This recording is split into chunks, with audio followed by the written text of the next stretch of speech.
used to be blonde, I used to be pretty, I used to be fun.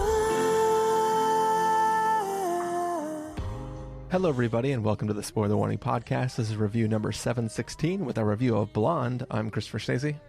And I'm Stephen Miller. And if you're joining us for the first time, the Spoiler Warning Podcast is a weekly film review program. Each week on the show, we're going to dive in, debate, discuss, and argue over the latest films coming to a streaming platform near you. This week, we are talking about a little film that just came to Netflix. It's 2 weeks ago now, but a little while ago. And that is the film Blonde, which is a biopic of sorts about Marilyn Monroe. So, of course, we have to ask the question, Stephen Miller, what is your familiarity with Marilyn Monroe? And, what were you carrying going into this movie? I would say my familiarity is fairly cursory. I know Marilyn Monroe as the icon, of course. You know, I'm familiar with what she meant growing up. I mean, there were references to her everywhere. Like, Happy Birthday, Mr. President, was a huge cultural landmark. I, of course, watched Some Like It Hot, so I had seen her as an actress before. And then people like Marilyn Manson, people who are taking the name and doing something else with it. But I can't say I have seen a lot of her filmography. I've probably seen Gentlemen Prefer Blondes. I've definitely seen Some Like It Hot. But I haven't seen a lot of what made her an icon. And, I've heard her Happy Birthday performance. I've heard Diamonds Are a Girl's Best Friend, but I don't think I have a big connection with her output of work, when she was in the world, so much as what she represents. Like, honestly, the Elton John Goodbye Yellow Brick Road is like maybe the most I know about her, which was just this like outpouring of sympathy for her when she died. I mostly know her as a tragic person who died too young, not a whole lot about what her actual career was. Yeah. For me, I feel like I've absorbed the Happy Birthday, Mr. President and the Standing on the Great dress flipping up from just popular culture and cartoons over the years. But yeah, big Looney Tunes energy. They love to include her in things. But besides that, I feel like I have just completely avoided Marilyn Monroe altogether, just by happenstance. So I knew nothing about this film or the person that this film is portraying, other than the fact that this was going to be a streaming film that was NC-17. And that was all I knew. I was like, all right, whatever. I guess we're going to watch this movie. I walked in kind of carrying nothing into what I was about to view. I was leaning pretty heavily on this film to tell me anything about Marilyn Monroe. And we'll get into it in a bit about whether or not this film did anything to tell me about her. Yeah. It certainly is not historically accurate. That was something that I'd heard going in. A lot was made of the fact that this movie takes liberties are almost too gentle a word. Like, this movie invents much of her life. So I can't say I went in hoping to know much about her, but I did hope to at least learn what she meant to the culture. Like something about how she was viewed, even if maybe not her interior life. Gotcha. Cool. Well, Stephen, you ready? You ready to get into this? Yep, I'm ready. All right. Let's take a listen to the trailer for Blonde and then come back and give everyone a review. Miss Monroe, it's time. A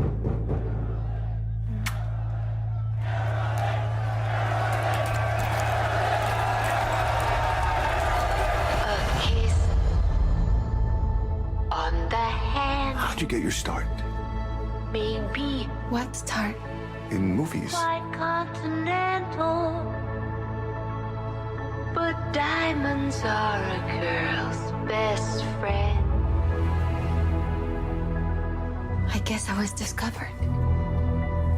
Men grow cold as girls. I know you're supposed to get used to it. And we all lose our charms in the end. But I just can't. Square cut or pear shaped. I've played Marilyn Monroe. Marilyn Monroe. Marilyn Monroe.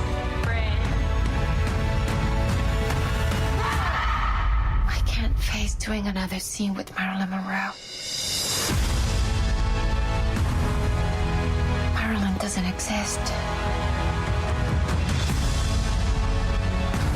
When I come out of my dressing room, I'm Norma Jean. I'm still her when the camera's rolling.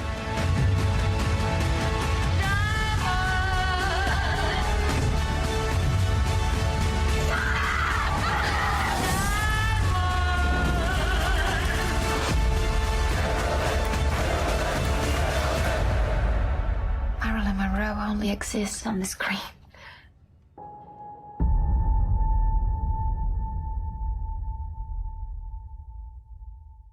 All right, so that was the trailer for Blonde, a biopic of sorts about Marilyn Monroe.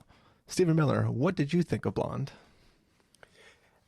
So first of all, I just want to say I watched Blonde a week ago, and I feel like I watched it 20 years ago. So I'm going to try to, remember it more. Okay, this is the kind of movie that I am known to go for on the podcast, which is a singular vision that commits 100%. It's stylish. Everyone involved is utilizing their craft well and being fully invested in the movie. It is something that is putting the audience through an experience and doesn't care how you feel. It knows what story it wants to tell, and it tells it. And I hate it. I hate it so goddamn much. I really, really, really hated this movie, even though everything about my brand is that I respect when I see the craft involved and find a way to love it. And this is one of those things where all the craft in the world, all of the style, just can't salvage the fact that I find the movie gross and oppressively boring and very one note.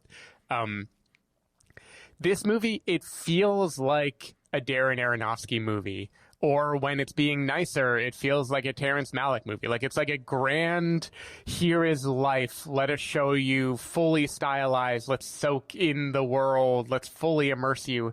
And it isn't like a cheap imitation. Like, those scenes feel really well done and really moving. And I hate what they are trying to move you towards.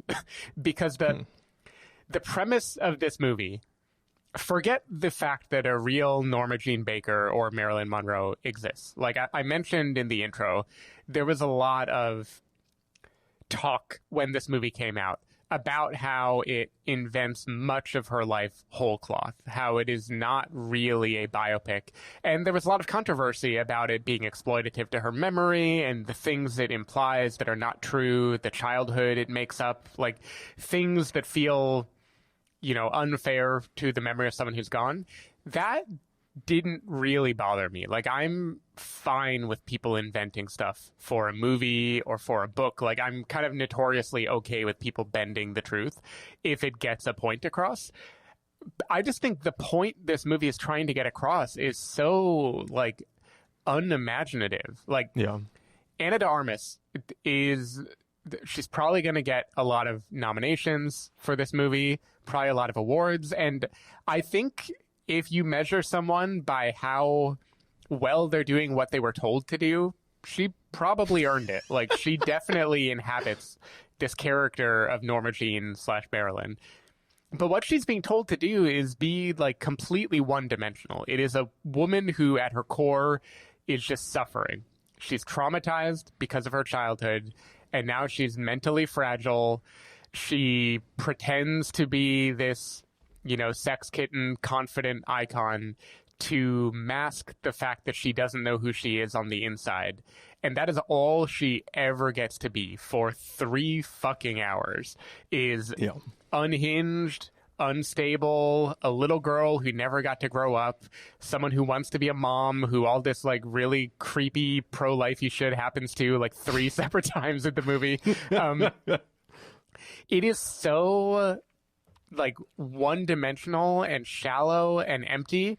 It makes the hours of flagellating her just feel like I'm watching like torturing of a puppy or something. Like there's nothing that I find like interesting or revealing about this movie. It's just like, yeah, it sucks. It really, oh, you're going to do something else that sucks to her now? Yeah, I hate that. Oh, you're going to do this to her now. Wow, I hate that too. Wow, I hate all of this. And none of it is a true story, so it's not like a documentary where I'm like, well, it is important that I learned about this terrible thing that happened, even though I hate it. Like, this isn't Showa, or whatever. This is like, you invented... I'm sure the real Norma Jean had a lot of trauma in her life. She lived a very troubled life. But this movie is inventing whole cloth most of the bad things that happened to her, making a fake character that has no ability to learn from or react or do anything but be broken. And then it's like, watch it, look at it, look at it, look at it. And I just fucking hated it. Like, yeah. I don't know why this movie was made, and I don't know who it's supposed to impress or what it's supposed to reveal to the world. It just seems like a waste of everyone's very strong talent. So that was how I felt about this movie that I barely remember. Yeah, I mean, I think you summed it up nicely. All I'm going to do is just rant and probably just drive people away if I keep talking about it, but I'm going to do it anyways. So if I could take you back to 2015, Danny Boyle and Aaron Sorkin made a little film about an iconic person who really existed. Yep. And they did something that was kind of interesting. They boiled down this person being Steve Jobs. Danny Boyle. Danny boiled down Steve Jobs into 3 moments in this man's life with the release of 3 products that he was sort of responsible for releasing, and I thought that was a genius way to portray the life of somebody, to boil them down to who they were at these 3 moments and kind of get an idea for the drive of what this person was. I didn't care how accurate or not that film was. I thought it was a brilliant way to tell that specific story and a really, really entertaining film.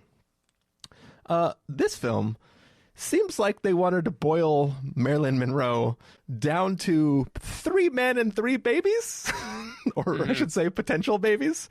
And I don't know if that's a good way to tell this story. It was baffling to me. So first of all, I had a feeling I was not going to like this film about 10 minutes into it. Just the acting style, everything that was happening in that scene, the shifts of color and visual, whatever it was trying to do. I was like, okay, this is a film where the filmmaker is being very, very loud, and it doesn't seem to be for anything. It just seems to be them trying to be stylish, whether it's like the weird fisheye camera on the front of the car or different angles of different shots. And like I said, jumping between black and white and color and all these different moments. And it like within 10 minutes of this film, it was grating on me so much that I wasn't even trying to try and understand any potential metaphor for what it was supposed to be doing, or can I think about like it's not like I'm watching Westworld and I'm trying to figure out if we're in reality or not based on the aspect ratio of the film. It was just kind of like, it's doing it again. It's doing it again. Okay, it's doing it again. And I didn't understand what I was looking at, and I was kind of like, oh, I'm going to be in for a long movie. And I paused it, once again, like 10, 15 minutes in, and then I realized I had 3 movies worth of movies still to get through. And I knew that, you joked about how it feels like you saw this film 20 years ago. For me, it felt like I watched this film for 20 years trying to get through it. Yep. All that being said, I hated this movie, like you. And not in the fun way, like how I disliked the ending of Don't Worry, Darling. And it was like I was really enjoying the film, and then they crashed the plane at the end, and I was like, what the fuck did I see? And I had fun trying to rip apart what didn't make sense. Don't Worry, Darling is like Inception compared to this. But it's like watching this film, I just didn't understand why. And also, this is a film that's trying to, I guess, kind of be a biopic, but it skips from child who gets taken away from her mother all the way to I'm already Marilyn Monroe. And like, I don't understand, like, she wasn't a little blonde girl. Like, there's a scene in this film where she's talking to, like, the family of the man she is currently married to at that point in time, and everybody's like, oh, is the hair real? And she's like, no, it isn't. And I was like, okay, so something in your life happened. Like, there was a decision you made at some point to go blonde. and become Marilyn Monroe. But we've just skipped already to it. I guess technically we skipped to her very first meeting with somebody, and I guess that is her becoming. It's weird, but it's like I don't. You haven't brought me on board with who this character is. We meet her as a child and as Marilyn Monroe, and we see her like it's like, oh, she had a quote crazy mother, and now she seems to have issues of some sort, and that's all this film is trying to portray. And then the weirdest thing to me is, for 3 hours, you were going to give me a character who constantly just wants to be seen as a person, not as a piece of meat. And the filmmaker is just treating her like a piece of meat. Like, you can't ogle her. And like 90% of this film is just a close-up of her face, like just staring at her as close as you can possibly be. And then the other 10% is her nude. Your message of the film is, why couldn't the world see her as a person? But yet this filmmaker will not see her as a person, just wants to tell us she was crazy, and it's okay because her mom was crazy first.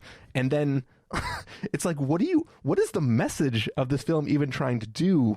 And then any interaction she has with a man, it's like the next scene they're married or in a relationship, but there's no, I don't understand how they're meeting. It's almost like they were just put in the same place at the same time and told you should date. Like, I think one of the characters, I couldn't even tell if they were joking about they were in a relationship just for show. Like, it didn't make any sense. Mm-hmm. There is a scene in this film where supposedly Marilyn Monroe gave the most brilliant acting performance in her life. People are crying. It was just so amazing. How could she read this part? Just a little read through of the script. And it was just like, oh my God, this is the most beautiful, amazing performance that's ever existed. The filmmaker doesn't show any of that. It's literally, she takes a breath, cut to everybody crying.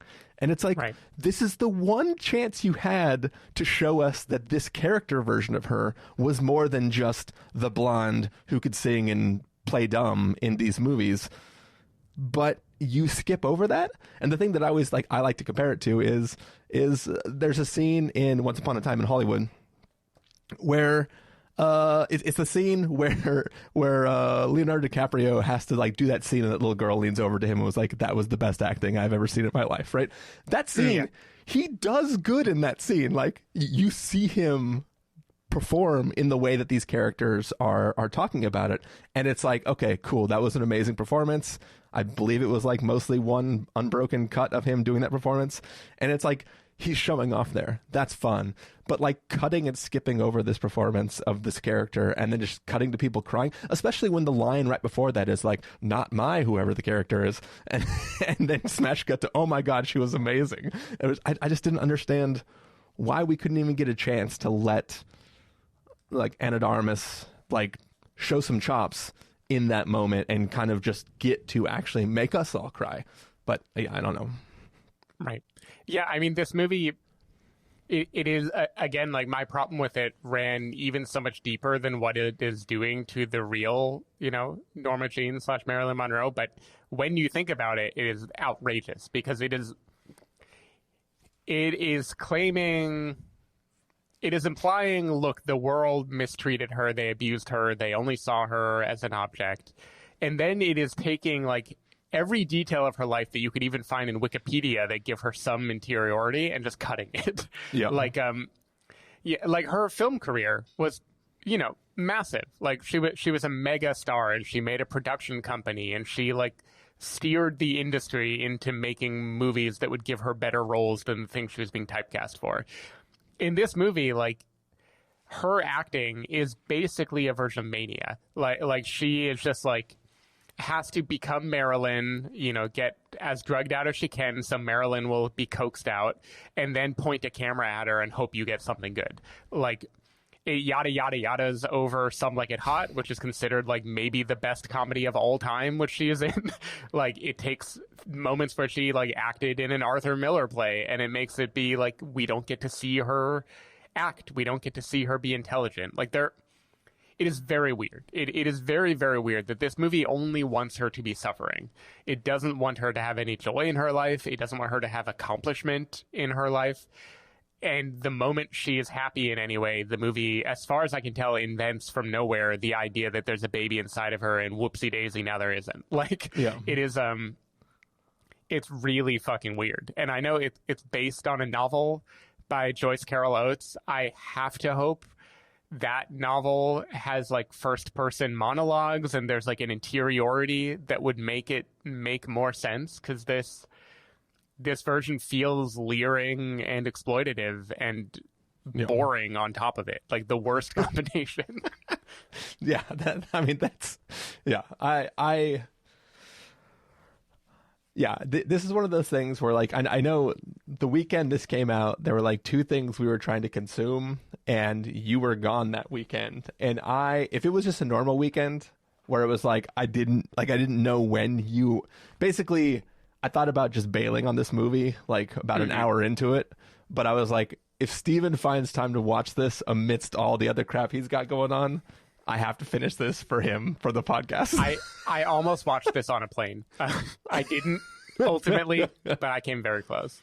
Yeah. What I did actually is I woke up the following morning at like 6 a.m. and I was like, I'm just going to watch all of Blonde before work. It is a bad headspace to get into. I don't recommend it. Yeah. And I think too, I think one of this film's biggest crimes is that because of how boring it is, it's almost hard for me to feel sympathetic for her character, where it's kind of like I'm so beaten down by it that I just don't care anymore. And it's like, oh yeah, like as you said, it's like oh yeah, they're doing something shitty to her again. That sucks. But I can't get into it in a way that makes me feel her. Like I just am like, okay, whatever. Just keep. Is this movie almost done? This feels like we're getting close to a done time. Like, yeah, can we get there? Yeah, well, because it's all voyeuristic. Like, even to this invented fictional character that they've made, this fictional Marilyn Monroe, all she is inside when she like wanders in front of people is like, are you daddy? Like, she's so like, there's nothing there in this depiction of her, and it is very, very, very like, I feel uncomfortable watching the movie. Yeah. You know, I sympathize with her in the way you sympathize with the little girl at the start of this movie, which is like, oh, you must be really scared. I wish an adult would help you. You know, the movie doesn't let her grow beyond that. Exactly. Yeah. I wish an adult who's not your mother would help you. You did mention the kind of stylish, but why question, like the black and white, the fisheye cameras, things like that. I think it was obviously way overdone, but I would have liked that stuff if it were in a better movie. Like it is clearly trying to like recreate famous photos and famous photography styles and things like that of the era, and it's doing it all wonky. Like it's cranking it to 11. But if I had liked the movie at all, I would be pointing to those things and be like, man, I love when a filmmaker takes risks like that. I love when they put themselves into it. And now, because I hated it, I'm just like, you arrogant motherfucker. Why did you waste my time doing all that? Yeah. Also, I don't know if the real Norma Jean, Marilyn Monroe, ever knew more about who her father was. But like, this is the most grating thing. Like, you and I have been joking about, times in House of the Dragon when characters could really, fix situations by just saying the truth out loud or saying what they're thinking instead of like trying to be ambiguous about it. The dumbest scene of this film is when she's going up to her room expecting one person to be there, and then somebody else is there. And then I was very, very confused when that's like the next scene is when she starts calling all the men in her life daddy. And I'm like, yeah. Is there a line being drawn, or is this just coincidental, or did I fall asleep and I just woke up and was like, I was in a supposed daddy scene and now I'm just singing a different daddy? Mm-hmm. Yeah, well, and not to, spoil this unspoilable movie, but daddy does come full circle by the end into yet another one of these men. Which, again, completely made up. All of this is completely made up. Like, they're not even, like, taking a real thing and being like, wow, look at this button we can put on the movie. It's just, as far as I know, Marilyn Monroe was never in a relationship with, Chaplin dude. As far as I know, her history, other than the fact that she had a difficult childhood, there's nothing at all known about things her mother did to her or anything like that. Most of the events in this movie are not based on any kind of like record of a traumatic thing that happened to her. It is all just invented in a way that is really, really weird. This isn't like after her death they found a diary and then they turned it into a movie. Like, oh my God. I mean, they know she did live a very, difficult life, right? And for sure, she was abused and taken advantage of. I mean, in that time and place, with her fame being a sex symbol, you can only imagine the horrific thing that men did to her. But the details that this movie leers on are like not real, which is just... It's this weird, like, savior complex where I feel like the dude is, I take back everything I ever said about Olivia Wilde, like, draping herself in feminism.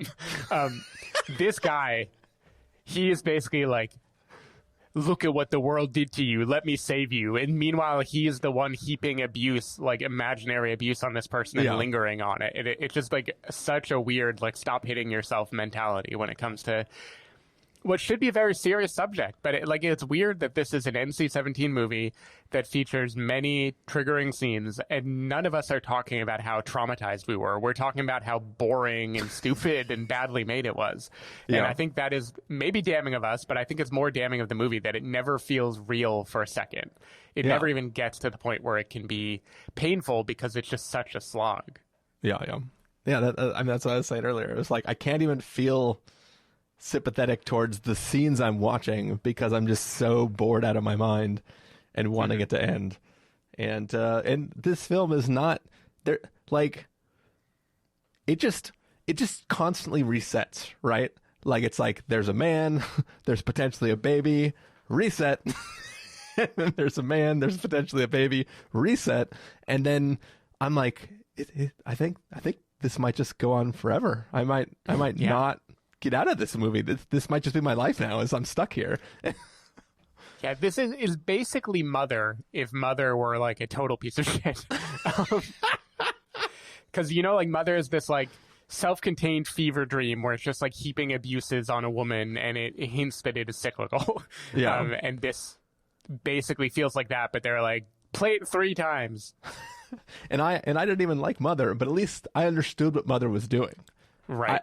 At least it had an ethos. Yeah. It was like, okay, you're just gonna do the whole Bible. Got it. Mm-hmm. I know when we get to Revelations, I know we're about to wrap up. Yeah. Whereas Blonde is just doing the snippets about hell over and over again. It's a very limited Bible. Yeah. I just, oh man. But yeah. It was rough sit. Maybe the roughest sit of the year for me in terms of the podcast. Yeah, that's definitely true. Something else we're going to talk about is maybe a close second. Look, I thought Bros was fine. I'm not talking about Bros. I know. But yeah, should we get to verdicts, Stephen? Sure. All right. If you're going to give us a must-see, a recommend with a caveat, wait for rental, pass with a caveat, or a must-avoid, what would you give it? Must avoid. Even though it's well made, I can't make it a caveat because this movie just is not. There's no reason to ever watch it. I just think it's a terrible movie. Yeah. It's must avoid from me as well. I could not stand this movie.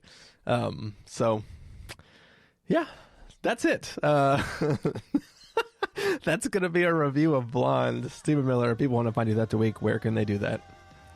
People can find me at twitter.com/sdavidmiller or sdavidmiller.com. People can find me at ChristopherInRealLife.com or Twitter.com/ChristopherIRL. You can find the podcast over at thespoilerwarning.com, where you can get a bunch of the back episodes of the show.